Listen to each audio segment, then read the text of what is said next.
이 정의당원으로 저도 한국당의 정의당원 주천근이라고 합니다. 네. 오늘 만나서 반갑고요. 반갑습니다. 네, 제가 하고 싶은 말은 이 현충원 국민의제요. 네. 네, 우리 박 대통령, 박정희 대통령이 요새 새마을국을 1,700개를 꽂았다고 합니다. 네. 네, 그런데 왜 한국당에서 아무런 말이 없는지, 결국 추궁도 안 하고 조사도 안 하고 이 언론에 아무런 말씀 한마디도 안 하는 게 너무 억울합니다. 예. 네, 참 한국당에 대해서 불만이 많습니다. 네, 그 어떻게 좀 알겠어요. 예. 왜서 정치권에서는 네. 아무런 거기에 대해서 말을 안 하는지 침묵만 하고 있는지 진짜 다 가슴이 답답합니다. 예. 이거 좀 어떻게 정치권에서 알겠습니다. 나서서 예. 네, 우리 국민들 가슴에 좀 옷을 좀 빼주시면 네. 고맙겠습니다. 알겠습니다. 네, 이상입니다.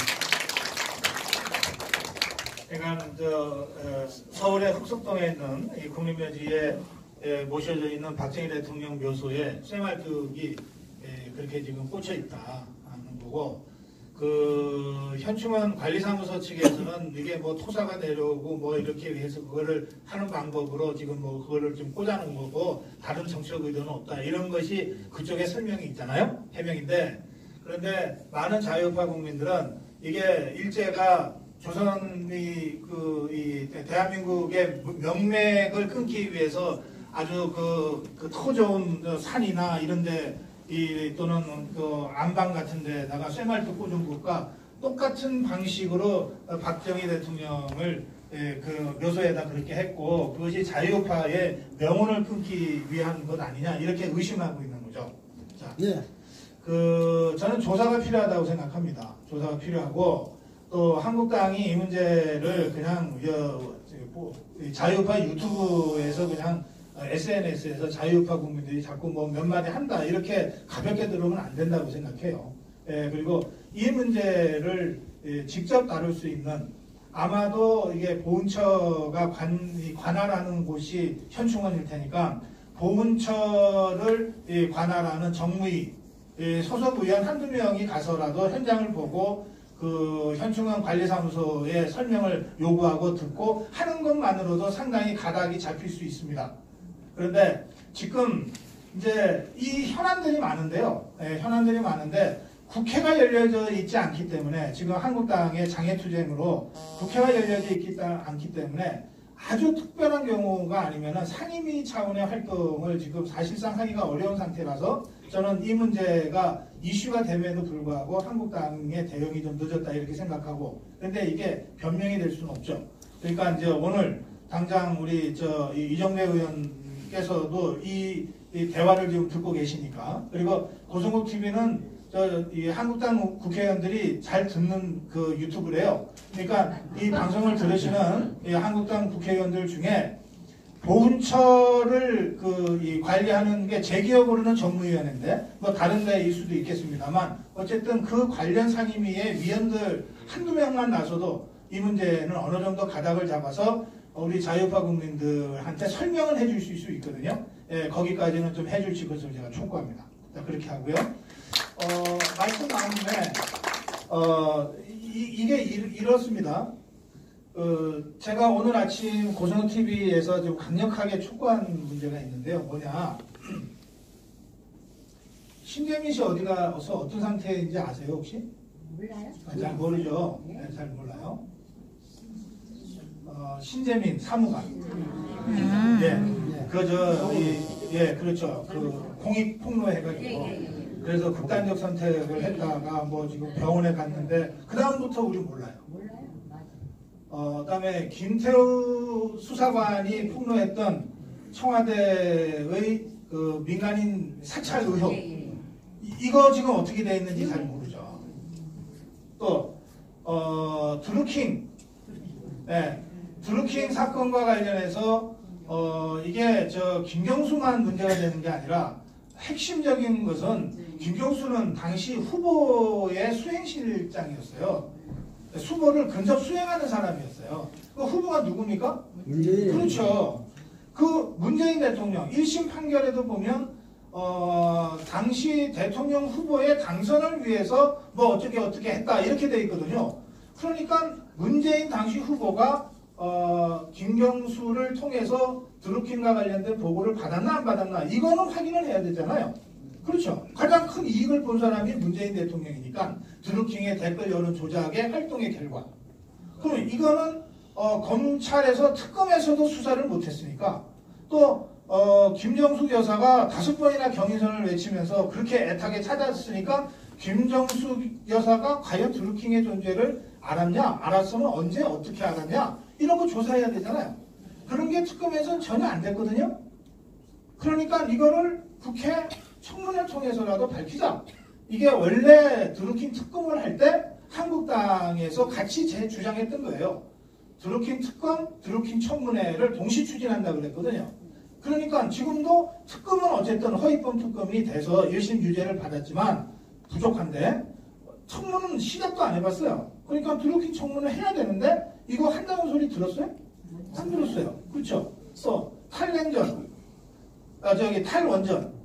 탈원전 하면서 결과적으로 태양광 사업만 잔뜩 배를 불렸는데 태양광 사업 가만히 보니까 전부 좌파 사람들이 다 여기저기서 뭐 사업도 따고 이권도 따고 했더라. 그래서 그 과정에서 잡음이 생기고 막 했다더라. 그렇잖아요.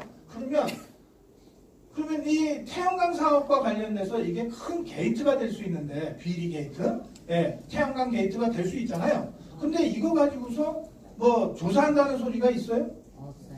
뭐 국회 차원에서 무슨 조사위원회가 구성된 게 있습니까? 없잖아요. 그렇죠.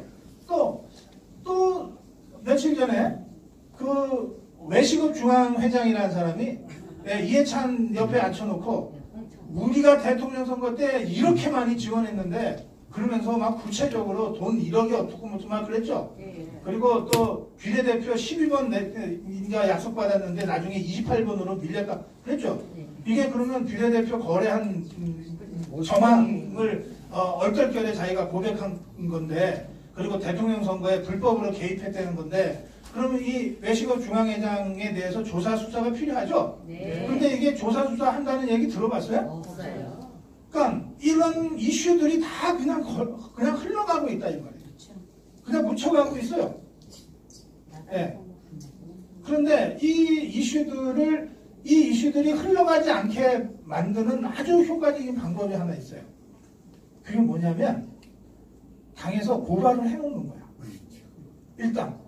일단 고발장을 검찰에다가 접수를 하면 검찰에서는 이 사건을 어디다 배당할지 자기들끼리 꿈지락꿈지락 되겠지. 그렇지만 어쨌든 이 사건, 고발된 사건은 어떻게 해서 어떻게 끝났다라고 종결을 해야만이 끝나는 거예요. 그게 손혜원 의원이 그런 거예요. 자유연대, 그러니까 이 자유우파 진영에서 활동하는 시민단체입니다. 자유연대라는 단체가 이 손혜원 의혹 사건이 나왔을 때 고발을 한 거예요. 그러니까 검찰이 그 고발을 받고 그동안 어쨌든 이 사건 배당을 해서 조사를 한 거예요. 수사를 하다 보니까 이 사람이 법을 위반한 것 같다고 검찰이 판단하게 된 거고 그래서 어제 기소하게 된 거예요. 그러니까 이 사건이 흘러가지 않게 되는 거지. 손혜원 사건은 그동안 묻혀졌지만 어쨌든 우리가 흘려보내진 않은 거예요. 그 안전장치가 뭐냐? 고발해 놓는 거예요. 그러면 이 많은 사건, 예컨대 외식업 중앙회장을 한국당에서 고발을 해놨나요? 그런 거 해야 되는 거지. 네? 그게 법을 어긴 정황이 합리적으로 의심이 많이 되는데 왜 그런 거 안 하냐 말이에요. 그러면 그냥 흘러가 버리는 거예요. 네. 태양광 관련해서 수많은 의혹이 제기되면 고발을 해야지. 그렇잖아요. 네. 그러니까 지금 문다이 TF 제가 굉장히 칭찬했잖아요. 문다이 TF를 딱 구성을 하니까 문다이 사건이 흘러가지 않는 거예요. 한국당이 딱 잡아두는 거예요. 그런 식으로 태양광 의혹 TF를 왜 구성 못하냔 말이에요. 현역 국회의원들은요, 뭉뚱그려서 보면은 정말 일 안 하는 사람들처럼 보이지만요, 국회의원 한 명이 엄청난 일을 할 수 있습니다. 저 애국당 보세요. 조원진 한 사람의 현역 의원이 뭐 많은 일을 하잖아요. 네, 자, 그러면 한국당이 114명이잖아. 5명씩만 TF 만들어도 20개 TF 만들 수 있어요. 그리고 다 상임위원회에 다 배치되어 있기 때문에 어떤 사안이든지 그 사안을 직접 다룰 상임위원회 소속 의원들이 대여섯 명씩 있는 거야, 당연히. 그러면 그런 사람들한테 문다이 TF 구성하듯이 태양광 TF 구성해라, 저 외식업 그 회장 관련 TF 구성해라, 이렇게 해서 싸우는 거거든요. 우리한테 이게 자유우파 진영한테는 절대적으로 유리한 이슈들이에요. 절대적으로 유리한 이슈들이에요. 이렇게 손자가 그렇게 얘기했어요. 전쟁에서 이기려면 유리한 데서 싸우라. 유리한 데서 싸우라. 그리고 유리한 시점을 우리가 선택해라. 자, 한국당이 공격수예요? 수비수예요? 뭐 진리경 하나밖에 없어요. 네, 자, 한국당이 공격수예요? 수비수예요? 수비수요, 수비수. 공격수지. 우리 야당인데 왜 무슨 뭐 수비하는 게 뭐 있어? 수비기만 해요. 감옥 갈까봐. 자기 몸만 수비하려고 하면 아니, 나라를 위하는 사람들이 아니고 알겠어요, 알겠어요. 자기 몸을 위해서 야당은 공격수예요? 네. 수비는 어디서 해요? 여당이 하는 거예요. 여당이 하는 거야. 그렇지. 이런지 하나만 들어보세요. 그러면 자, 우리는 공격수니까, 한국당은 공격수니까 공격하는 시점, 공격하는 유리한 지형, 이런 걸 우리가 선택할 수 있는 거예요. 한국당이 선택할 수 있는 거예요. 이번에는 이거 공격하겠다. 이번에는 문다에 공격하겠다. 이번에는 외식업 공격하겠다. 이번에는 둘 다 하겠다. 이런 선택은 한국당만 할 수 있는 거예요. 한국당이 공격해 들어가면 민주당이 수비해야 되는 거예요. 예, 그렇잖아요. 맞습니다. 자, 그러면 다시 말씀드릴게요. 공격은 가장 유리한 지형에서, 이를테면은 기왕이면 언덕 위에서 공격하는 게 좋지. 언덕 밑에서 공격하면은 화살 받아서 죽잖아. 네? 그러니까 언덕 위에서 공격하듯이, 네? 유리한 지형, 유리한 타이밍을 선택해야 돼요. 그렇죠? 자, 그러면 공격하는 방법은 또 뭘까요? 공격하는 방법. 때로는 국회를 열어서 공격하는 것, 상임위원회를 열어서 공격하는 것, 청문회를 열어서 공격하는 것, 그런 거 있죠. 그런데 때로는 광화문에 집회하면서 공격해. 때로는 집회 끝난 다음에 청와대까지 걸어가서 행진하면서 공격할 수 있는 거예요. 그러다가 갑자기 저 청주에서 집회해서 공격할 수도 있고 부산에서 집회해서 공격할 수도 있는 거예요. 그리고 갑자기 당대표가 민생 투어 한다고 그러면서 전국을 헤집고 다니면서 여당을 공격할 수 있는 거예요. 그러면 어떤 공격은 하면 되고 어떤 공격은 하면 안 된다, 이런 거 있어요? 없어요. 전쟁에 반칙이 없어. 뭐든지 다 할 수 있어요. 그리고 기왕이면 이것저것 엮어서 해야 수비하는 쪽에서 힘들지. 그러니까 아까 우리 저 엄채영 위원장이 말씀 잘하셨어요. 지금은 장내외 병행투쟁 한테다. 아니, 왜 장외투쟁만 하든지 국회 안에 들어가기만 하든지 둘 중에 하나를 우리가 왜 선택하냐? 그거는 좌파들 좋으라고 하는 짓이죠. 좌파들은 전쟁이 한 곳에서만 일어나야 방어하기 쉬우니까. 공격하는 우리 입장에서는 하루는 국회 가서 공격하고 하루는 밖에서 공격하고 그래야 힘들 거 아니에요. 그게 조금 마음에 들다가 아주 그렇지. 네, 그렇지. 그게 왜 그러냐? 좌파들의 형식 논리에 말려서 그래. 좌파들이 지금 검찰총장 저 청문회 하자고 그러는데 우리 입장에서는 윤석열이라는 사람 검찰총장 말이 안 되잖아요. 그러니까 이 사람 저지하기 위해서 청문회를 들어가야 돼. 그러니까 좌파들이 잽싸게 뭐라 그래? 봐, 청문회 들어오니까 국회 들어오는 거래. 이제 나가지 마, 이러거든. 그거는 당신들의 논리. 네? 좌파들의 얘기. 우리는 청문하기 위해서 국회 들어갔다가 그 다음날 다시 광화문 집회하겠다, 이 말이에요. 그렇게 하는 걸 왜 누가 못하게 하냐. 네. 그래서 투쟁의 방법은 우리가 선택하는 것이고, 그리고 장외투쟁이든 원내투쟁이든 어떤 것이든 다 조합이 가능하다. 좌파들이 힘들게 만드는 복합적 공격이 제일 효과적이다. 네, 제가 그렇게 말씀드려요. 그러니까 이거 갖고 논쟁하면 바보들이나 하는 짓이에요. 한국당을 보면, 예? 국회 들어가자, 장외투쟁하자, 이거 싸우고 있어요. 둘 다 하면 될걸. 하네요. 예. 그래서, 저는 이 원내의 병행투쟁, 아까 우리 엄채영 위원장이 말씀하신 게 정답이다. 그렇게 생각합니다. 네. 네, 먼저 손 들죠. 안녕하십니까. 저 오성국 강사님을 존경하고요. 저는 제천단양 전자에 지금 조금 아까 우리 박선욱 님도 말씀하셨는데 저는 박사모 제천단양 지부장님도 했고 네. 지금 현재는 전국위원으로 활동을 하고 있습니다. 저 오늘 자유한국당 제천단양 당원 협의회 당원 교육을 하시는데 지금 이겁니다. 저희들은 지금 조금 아까 말씀하시는 거 다 이종배 의원님도 오셨고 우리 도당위원장님도 좋은 말씀 다 하셨는데 오늘 교육은 과연 우리가 제천단양 당원 여러분들이 알아들을 수 있게끔 지금 양쪽에서 지금 패스트트랙에 대해서도 말씀하셨는데 우리 당원들이 진짜로 패스트트랙이 어떻게 이루어지는지 잘 몰라요. 네. 보면은 이게 그렇습니다. 역사는 이후에 쓰여지는 것이고 어제 그저께는 전부 다 그렇게 지나갔지만 오늘 이 시간만큼은 우리가 역사를 써내려가고 있는 중인데 우리 당원 교육을 시키면서 패스트트랙 지금 여론을 지금 우리 쪽으로 네. 끌어와야 되지 않습니까? 네. 지금 전부 다 자유한국당 의원들이 국회에 안 들어와서 추경이 안 된다, 뭐가 안 된다 하니까 이거를 과연 우리가 들어갈 수 없는 여건 또 들어가서도 안 되는 입장 이런 것도 말씀해 주시고 또 네. 패스트트랙에 대해 가지고 우리가 과연 지금 선거법을 받아들여야 될 것이 말해야 될 것인지 네. 뭐 때문에 지금 28석이 줄어드는 것을 국회의원들이 못마땅해서 안 들어가는 건지 이거를 교육하는데 좀 상세하게 좀 말씀해 주시면 좋은데 모든 네. 것은 지금 박근혜 대통령 들어가 있고 알겠어요. 모든 일들은 나중에 추후 역사가 이루어지는 거지 저희들이 지금 어떻게 쓸 수가 없어요. 네, 알겠어요. 다 네. 아시고 다 안타까워만 있겠지만은 지금 오늘 당원 교육은 제천단양에서 전부 다 멀리서 오셨는데 이거 알아들 수 있게끔 네. 우리 자유한국당을 위해서 또 우리 도당위원장님 위해서 할 수 있는 말씀을 좀 해주셨으면 좋겠습니다. 알겠어요. 예, 고맙습니다. 알아듣게 얘기할게요. 패스트 트랙은 타협할 수 있는 게 아닙니다. 이거는 저지하든지 당하든지 둘 중에 하나입니다. 여기는 중간이 없어요. 패스트 트랙은 세 가지 법인데 각각 달라요. 공수처는 대통령이 무소불위의 이 사정의 칼을 하나 더 갖겠다는 악법이에요. 그래서 저지해야 됩니다.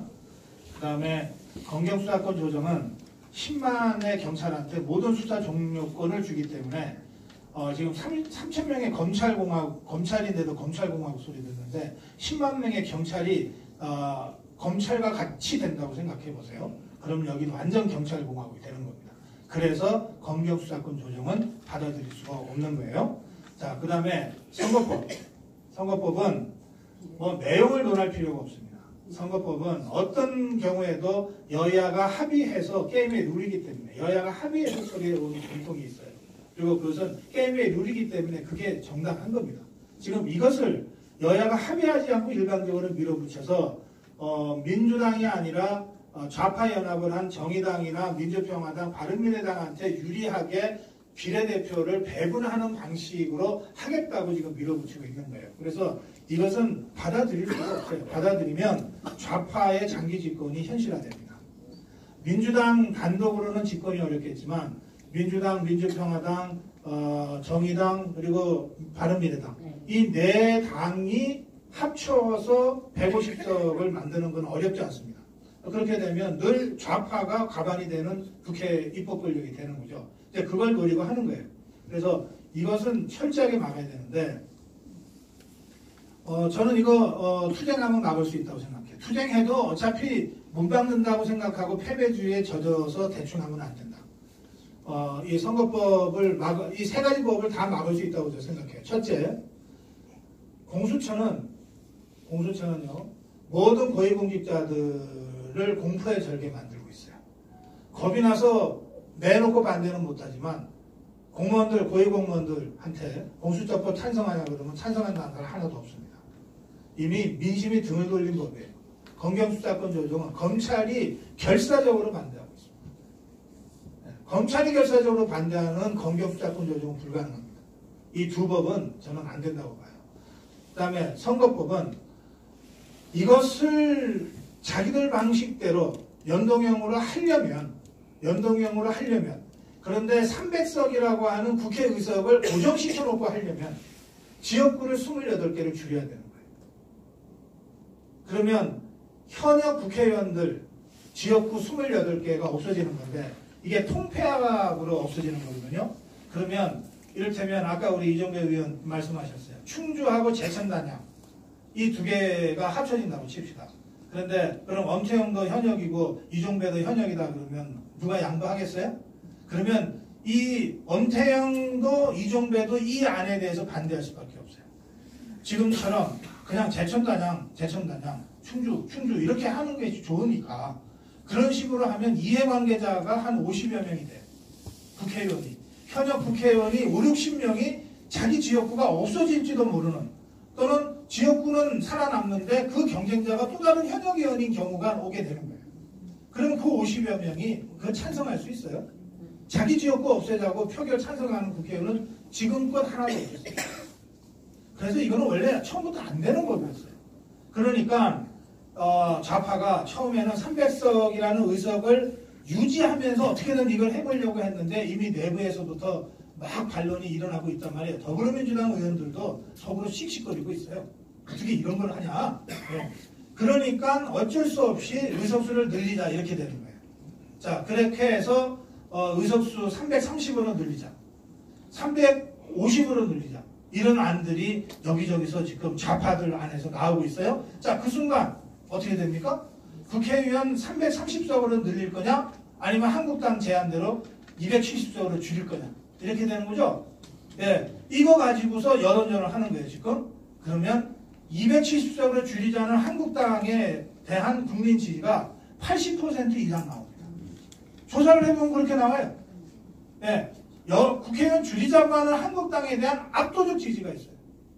그러면 이 압도적인 지지를 무시하고 좌파들이 선거법을 강행 처리해야 되는데 이건 자기들 무덤 파는 거예요.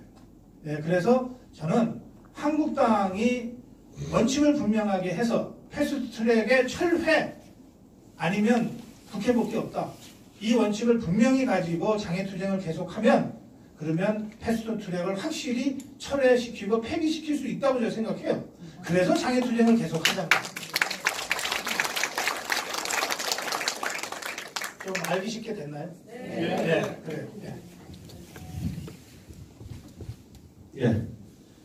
우리 대한민국 자유우파를 대변하시면서 네.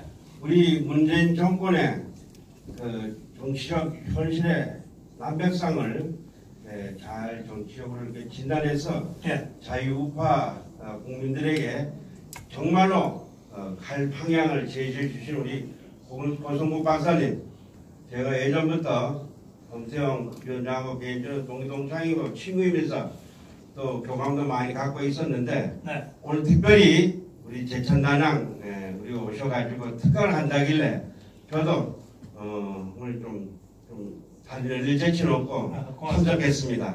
우리 제천단양 방문해서 감사드립니다. 고맙습니다. 그럼 두 가지를 좀 말씀드리고 싶습니다. 채널 19도 보고 유튜브도 가끔 오면서 그거 보면은 집사람이 완전히 고성국 팬이네 이렇게 얘기합니다. 사실 개인적으로 명쾌한 현실을 잘 맥을 짚은 데 대해서 제가 공감을 했기 때문에 유튜브를 보고 있는 이유 중에 하나입니다. 두 가지입니다. 제일 야당이 지금 공격수라 했는데 지금 자유한국당 공격수 역할을 합니까? 못해요. 합니까? 못해요. 저는 그것이 늘 불만이었습니다. 맞아 줄까봐. 자유우파 우리 자한당이 지금 공격수 역할을 못합니다. 감독은 누굽니까? 감독은 국민이죠. 그런데 우리 공격수가 공격수다운 그 역할을 못하니까 그냥 막연히 장애투쟁하면은 그냥 문재인 정권 퇴출, 아웃, 폭정정치 그냥 추상적이면서도 그냥 막연하게 이렇게 외치는 것이 저는 맞지 않다고 봅니다. 좀 더 이제 얼마 몇 달 안 남았어요. 나를 잡으려면 그 현상은 빨리 옵니다. 4월 15일이 지금 정확하게 한 9개월인데 사실은 6개월 안으로 돌아왔습니다. 네.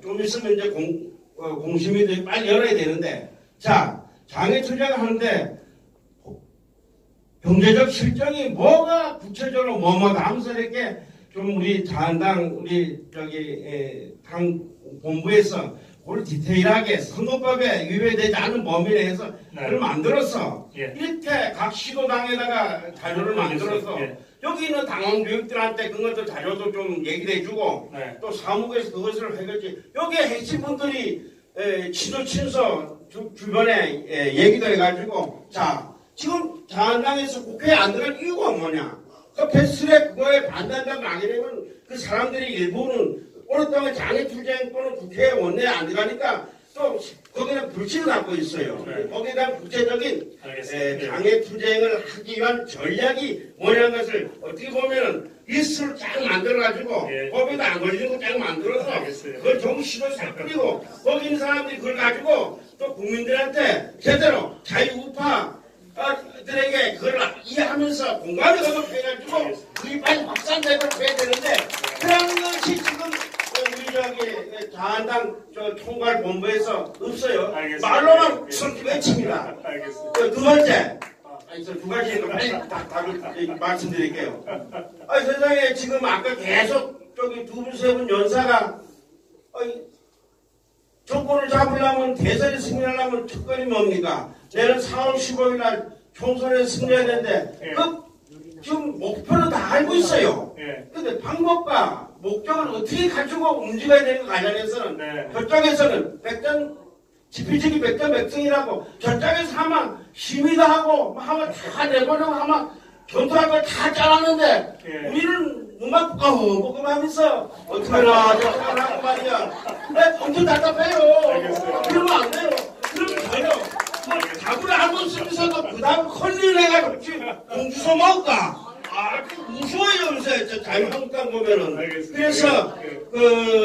어떻게 하면은, 전체적인 교육뿐만 아니라, 고 박사님께서 유튜브에서 방송을 하시니까, 우리가 내년도에 4월 15일 날 꼭 155세 아까 얘기했는데, 155세나 190세 확보하려면은, 우리가 각 시도당에서 최만단까지 어떻게 현 정권의 실정을 쫙 적나라하게 파악해서, 네. 그걸 딱 알리고 그걸 가지고 우리가 알겠습니다. 총선에 대응하는 우리 자유우파와 국민들이 총선 필승을 위한 전략 대응을 우리 박사께서 짧게 요약해서 여기서 얘기해주면 여기 바로 이제 초동네까지 다 전파가 됩니다. 거기 이제 바로 전국 방송 꼭꼭에 딱 같으면 아까 얘기한 155세가 109세부터 확보할 수 있는데 막연하게 그냥 뭐 대충 주름잡이식으로 할 것 같으면은 그냥 허망한 꿈에 불과하고 그래서 자유우파의 역할을 잘못하면은 완전히 망합니다. 알겠습니다. 거기에 대해서 짧게 핵심한 두 가지에서 말씀을 부탁드리겠습니다. 예. 아니 근데 저 국회의원 닮았어요. 질문은 그렇게 길게 하면서 나도 답변은 짧게 하려고. 자, 첫 번째 질문부터 하겠습니다. 오늘 제가 아침에 한국당의 김장수 박사하고 대담을 했는데 이제 그 얘기가 나왔어요. 이 한국당이 공격수인데 왜 이렇게 공격을 못하냐. 그 김장수 박사의 진단이 이겁니다. 한국당이 동네 축구를 해서 그렇습니다. 네, 동네 축구라는 게 공 뻥 찬 다음에 그 공으로 다 달려가는 거잖아. 뭐 포지션이 없잖아. 네. 그러니까 그 동네 축구는 고등학교, 중학교 축구만 해도 이게 다 포지션이 있고 패스를 하고 그러잖아요. 이 동네 축구는 백날 해봤자 중학교 축구한테도 못 이겨요. 네, 팀플레이를 해야 되는 거죠. 지금 보면 두 가지 이유로 동네 축구 같은 양상을 보이고 있어요. 하나는 이 황교안 대표가 워낙 강력한 이 차기 대권 주자로서 이 지지를 받고 있으니까 그리고 이 황교안 대표가 내년 총선 공천에도 전권을 행사할 것 같이 보이잖아요. 그러니까 황교안 가는 곳에는 다 그냥 뭐 머리를 뒤밀고 다녀요. 그냥 황교안이 공이야. 한국당이 공이야. 황교안이 가는 곳에 다 한국당 의원들이 몰려가. 그래서 뭐 저 돈 대신 내주겠다는 사람, 뭐 옆에 사진 찍는 사람, 뭐 앞에서 무슨 수행원처럼 하는 사람, 뭐 이런 사람들이 몰려다녀요. 예. 그러니까 정작 소는 누가 잡냐 이거지. 예? 소는 누가 키우냐 이거지. 예. 저는 아까 제가 그래서 문다이 TF 계속 칭찬하는 거예요. 예. 문다이 TF는 황교안이 저 부산을 가도 문다이 TF는 여기서 일을 하는 거잖아. 여의도에서. 그런 식으로. 제가 한국당 의원 중에 정말 저 사람은 정말 전사다 라고 느낀 사람 중에 최연애 의원이 있어요. 네. 이 최연애 의원 혼자서 그 탈원전 투쟁을 거의 혼자서 해냈어요. 네. 그리고 수십만 명의 탈원전 서명을 이끌어냈어요. 네. 국회의원 한 사람이 정말 작심하고 뭘 하겠다고 하면 엄청난 일을 해낼 수 있는 거예요. 네. 그런데 이 사람은 뭐 황교안 대표 간다고 쫄러 가서 얼굴 들이고 이러게 안 하거든요. 왜? 자기 할 일이 있으니까. 그리고 그 일에 대한 자유우파 국민들의 인정과 지지가 있으니까. 네, 그래요. 두 번째는 그러면 이렇게 하고 싶지 국회의원들도. 네? 그래도 내가 국회의원 빼지 달고 있는데 뭐 대표 간다고 쫄러 가서 얼굴 내밀고 뭐 눈도장 찍고 이러고 싶겠어요? 국회의원들로 하여금 소신을 가지고 자기가 중요한 의젠다를 제대로 할 수 있도록 분위기를 만들어주는 거, 이거 대표의 일이에요. 대표하고 원내대표가 그런 지도력을 발휘해줘야 돼요. 이를테면 우리 일반 작은 회사에서도 뭐 좀 잘해볼래다가 유리 깨는 거, 컵 깨는 거 이런 거는 용서하잖아요. 설거지도 해봐야지 접시도 깨는 거지. 평생 설거지 안 해본 사람은 접시도 못 깨잖아요. 그럴 때 접시 하나 깼다고 막 뭐라 그러면 그 다시 주방에 들어가요? 저는 한국당이 공격수단 말이에요. 문재인 정부 좌파 세력의 실정을 폭로하고 추궁하는 공격수란 말이에요. 공격하다 보면 가끔씩 실수도 나오고 실언도 나오고 실축도 나오는 거지. 그때 이게 공격하는 과정에서 발생한 일이다. 열심히 야당 역할 하다가 발생한 실수다 그러면 지도부가 적극적으로 그거를 커버해줘야 돼요. 벌써 그렇잖아요. 그런데 뭔가 이런 거 하나 있을 때마다 당대표가 먼저 사과하고 무슨 공천에 무슨 불이익을 주겠다는 식으로 분위기를 만들어버리면 가만히 있으면 중간이나 가지, 이런 식의 보신주의가 당내에 스물스물 파고들 수밖에 없어요. 네? 그렇잖아요. 네. 그런 것들이 지금 한국당이 제대로 조직 축구, 시스템 축구 못하게 만드는 요인이에요. 예. 아까 지금 가세요? 예. 몸싸움 할 때 고발당한 사람들 있잖아요. 몸싸움 할 때 패스트트랙 저지하느라고 국회에서 몸싸움 하다가 고발당한 사람 있잖아요. 이게 어떤 사람은 이정배 의원은 3번 고발당했다고 그러는데 1차, 2차, 3차 고발이 있었거든요. 더불어민주당과 정의당으로부터. 그때 3번 고발당한 사람은 훈장 3개 받은 사람이다. 이게 한국당에서는 그렇게 통용되잖아요. 그렇죠?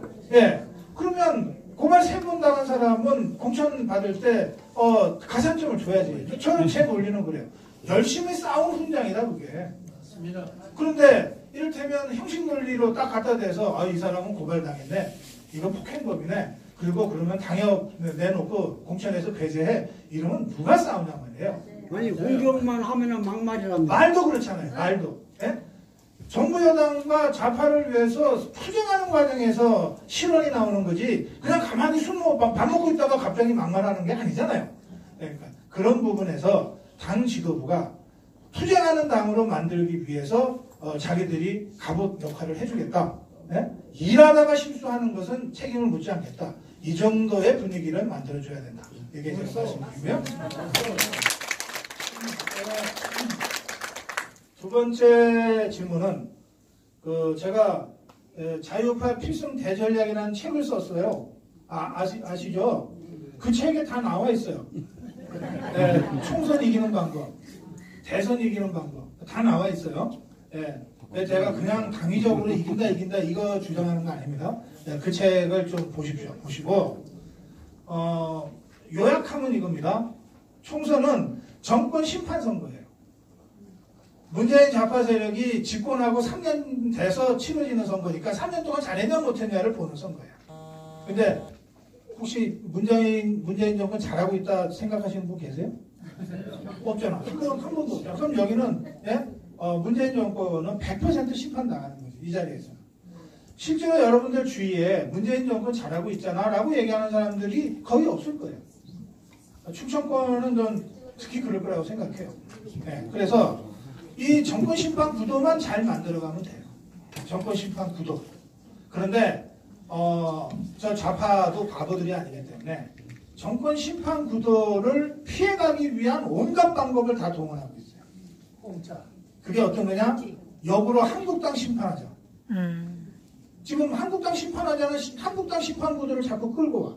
황교안 심판 구도, 박근혜 심판 구도, 아까 얘기했던 탄핵 프레임, 이게 다 정권 심판 구도를 피해가기 위해서 좌파들이 갖고 오는 거예요. 여기에 몰리면 안 된다. 예? 여기에 우리가 빠지면 안 된다. 정권 심판 구도를 잘 유지해야 된다. 이게 첫 번째. 두 번째는 어쨌든 공천에서 참신한 인물들을 대거 발굴해서 공천해야 돼요. 네. 국민들이 4년 정도 또는 8년 정도 시켜놓으면 좀 새로운 인물 없어? 이렇게 됩니다. 그래서 새로운 인물에 대한 요구가 많아져요. 근데 이거는 여야가 다 똑같아요. 그런데 지금 여당이 먼저 시작한 것 같죠. 여당이 양정철 시켜갖고서 막 먼저 하고 있는 것 같잖아요. 그래서 실제로 보면 청와대에서 뭐 수석한 사람, 뭐 비서관 한 사람들, 쫙 장관한 사람들, 또 무슨 이 공기업 같은 데서 감사하고 사장한 사람들이 쫙 지금 민주당으로 들어가고 있어요.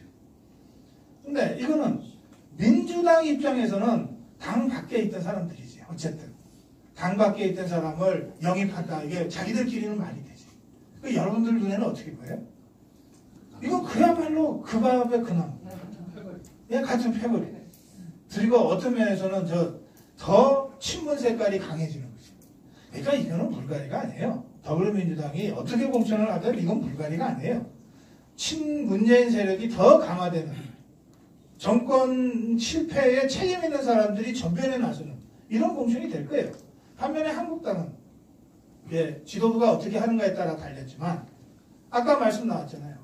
탄핵에 책임 있는 사람들. 그 다음에 박근혜 정부가 정말 힘 한 번 제대로 못 쓰고 무기력하게 무너졌잖아요. 이 무너지는 과정에서도 책임 있는 사람들이 있어요. 정치적 배신자들만 책임 있는 게 아니에요. 그걸 막아내지 못한 사람들도 책임이 있고 마찬가지예요. 이 책임 있는 사람들이 지금 당 내에 많이 있어요. 이 사람들한테 다시 공천 줄 게 뭐 있어요? 싹 바꿔야지. 그렇게 되면 한국당은 싹 바꾸고 민주당은 바꾼다고 바꿨는데 그 밥에 그냥 청와대에 있던 사람, 무슨 기관에 있던 사람들이 공천받는 거예요. 이렇게 해서 평가에 들어가면, 정권 심판에 들어가면 그러면 한국당이 무조건 이긴다. 이기는데 최소 155석은 한다. 한국당 155석 한다. 민주당은 120석밖에 못한다. 이게 제가 넉 달 전에 예측한 거예요. 자, 155석 한다. 그런데 제가 요즘 주말마다 지방을 다닙니다. 이제 지역 민심을 보기 위해서.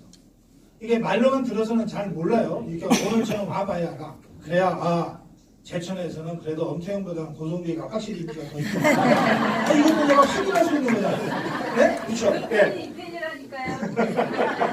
그래서 손님 대접하겠네요. 그래서 제가 주말마다 지금 지방을 다니는데 영남 지방을 많이 다닙니다. 지난 주말은 부산에 갔었습니다. 부산에서도 해운대를 간 게 아니라 저기 낙동강 쪽 갔어요. 그러니까 부산은 이런 겁니다. 부산이 좀 길쭉해요. 이렇게 길쭉한데 낙동강 있는 쪽 있죠? 이쪽이 서쪽이에요. 해운대 있는 쪽이 동쪽이에요. 네, 해운대는 신도시가 있어요. 수영구 신도시 있어가지고 여기에 뭐 센텀시티 같은 거는 뭐 80층 이상의 고층 아파트들이고 뭐 그래요. 네. 이 지역은 전통적으로 이 자유파가 강합니다. 이 지역이. 근데 이 낙동강 벨트 쪽으로, 그러니까는 북, 강서, 사상, 사하 이런 쪽이 상대적으로 좀 발전이 안 됐어요. 그러니까 앞으로는 훨씬 더 이쪽이 발전하겠죠. 예. 근데 이쪽이 이제 그 젊은 층들이 많아요. 그래서 이쪽이 상대적으로 좌파 색깔이 좀 강하고 지금 이쪽에서 김도읍 그 국회의원 있죠? 김도읍 그다음에 조경태 이 두 사람만 한국당이야. 나머지가 다 민주당 쪽이에요. 그래서 우리가 이걸 낙동강 벨트라고 불러요. 저 부울경 지역에서 부산, 울산, 경남 지역에서는 이 지역을 낙동강 벨트라고 부릅니다.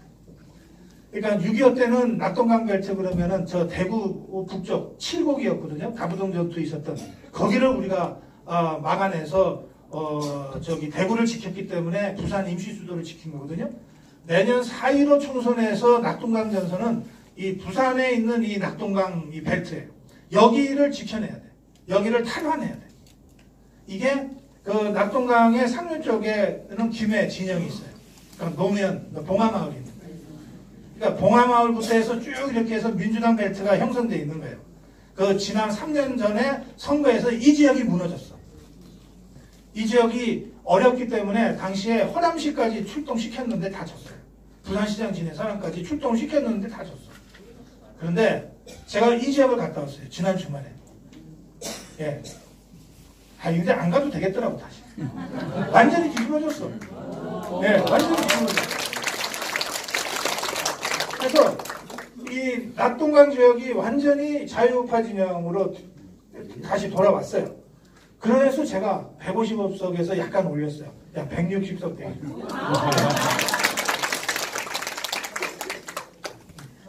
그 전국적으로요, 이렇게 누가 이길지 모르는, 그래서 우리가 하나 이기면은 저쪽이 가져갈 거를 우리가 갖고 오기 때문에 당연히 갖고 올 지역이 아니라 저쪽에 갈 지역을 갖고 오기 때문에 플러스 마이너스 이 효과가 나는 지역이 있어요. 이게 전략적 지역이에요. 이 지역이 한 5, 60군데 돼요. 전국적으로. 그 중에 이 낙동강 벨트가 한 7, 8군데가 되는 거예요. 예. 그 다음에 경기 남부, 성남, 부천, 안산, 그 수원, 예, 이런 데의 그 역세권, 그 전철 다니는 이 지역이 좌파가 아주 강한 지역들이거든요. 그리고 인구가 많이 살아. 성남에도 국회의원이 돼. 수원에 넷, 뭐 안산에 5인가 넷, 막 이래요. 한 도시에. 예. 근데 이 남부권에 이 변화가는 있다는 거예요. 그래서 제가 엊그저께 이 수원 갔다 왔어요. 수원 경기도당 남부권 당원협의회 여기 특강 갔었어요. 근데 그 분위기 굉장히 좋더라고요. 많이 바뀌었어요. 옛날에는 다들 고개 쭉 숙이고 다녔거든. 네? 네. 그리고 제가 내일 모레 다시 성남도 가고 또 수원도 갈 거예요.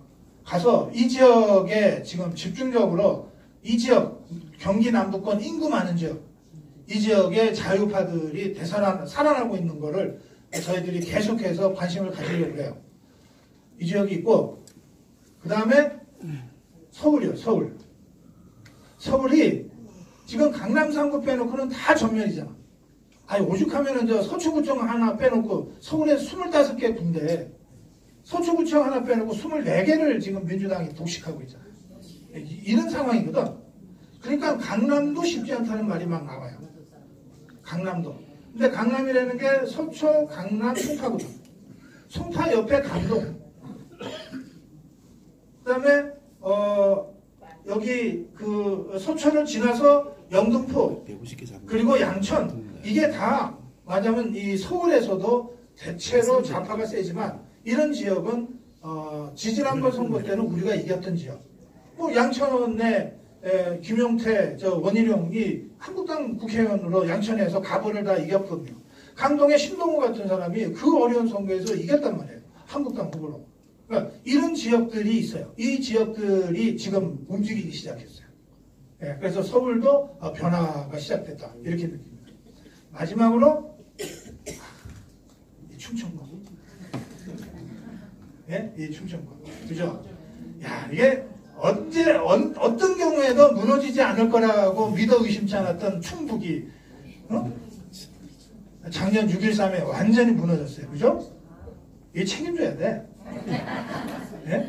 어쩌다 이렇게 됐는지. 그래갖고 우리가 새벽까지 가슴 조이면서 저 엄청을 받잖아. 그죠? 예. 그런데 이 충북 지역이 저는 이제 별로 걱정 안 해요. 별로 걱정 안 합니다. 제가 여기저기 다녀봤어요. 저 옥천도 가보고 여기 좀 오늘 제청하다 그냥 오랜만에 왔습니다만 보고 청주도 가봤어요. 예, 다 해볼만 해요. 이제는 청주가 선거구 4개인데 3개를 민주당이 계속 먹었잖아요. 그냥 정우택 하나가 외롭게 버텼잖아요. 예, 그런데 거기도요. 예, 최소한 하나는 더 갖고 오겠다 제가 느꼈어요. 청주도. 예, 그러니까 충북이 통상적으로 3분의 2나 4분의 3 정도는 한국당 땅이었어요. 지금 거의 절반쯤 내주고 작년 6.13 선거처럼 가면은 거의 뭐 한 5분의 4를 민주당한테 내줘 버린 거지. 그런데 저는 3분의 2는 최소한 갖고 올 수 있다. 이렇게 제가 느낍니다. 돌아다니면서 느끼는 거예요. 충북이 그렇다는 거예요. 충북이 그래야 물론 충북의 영향을 대전이나 충남이 바로 받는 건 아니지만 그래도 다 이렇게 아름아름으로 분위기들이 돌아다니거든요. 사실은 선거 치르기가 한국당 입장에서 자유우파 입장에서 선거 치르기 더 어려운 지역이 충남이냐 충북이냐 그러면 충남이 더 어려워요. 네, 충남이 더 어려워요. 거기 아산, 천안 이런 데는 굉장히 어려워요. 선거가. 거기 왜 서울에서 출퇴근하면 1시간도 안 되니까 천안 같은 경우에 KTX로 서울의 직장인 젊은 부부들이 거기 많이 살거든요. 그리고 새로 유입됐거든. 그러니까 한국당이 예전에 원주민들 중심의 낡은 조직만 유지하고 있으면 선거에서 이기기가 쉽지 않아요. 예, 그런데 그 충남보다 충북이 어쨌든 상대적으로 좀 쉬워요. 선거를 치르기가. 한국당 입장에서는. 자유우파 입장에서는. 이 바람을 대전 건너서 충남까지 빨리 좀 전해줘야 돼요. 예. 이게 지역 간 이 구전이 가는 게 하룻밤에 30리라고 그랬거든요. 하룻밤에 30리니까 12km지. 예. 그러면 여기서 저 서산 태안까지 몇 킬로예요? 한 150km 되려나? 160km. 그 정도 돼요. 예, 그러면 한 보름이면 가는 거지. 예, 가만히 놔둬도 이런 유튜브나 이런 거 없이도 고성구이가 제천 다녀와서 야, 이거 뭐 160km 한다더라는 얘기가 보름쯤 있으면 서산 태안에도 도착하겠죠. 예, 그렇죠. 이런 방식으로 권역을 형성해서 가야 돼요. 우리가 이 공격하는 거기 때문에 더 적극적으로 선거 전략을 짜야 된다. 네, 그렇게 말씀드리고 제가 여기저기 다녀본 거로 넉 달 전에 그냥 155석 그랬는데 지금 160석으로 상향 조정하고 있는 중입니다. 네. 제가 6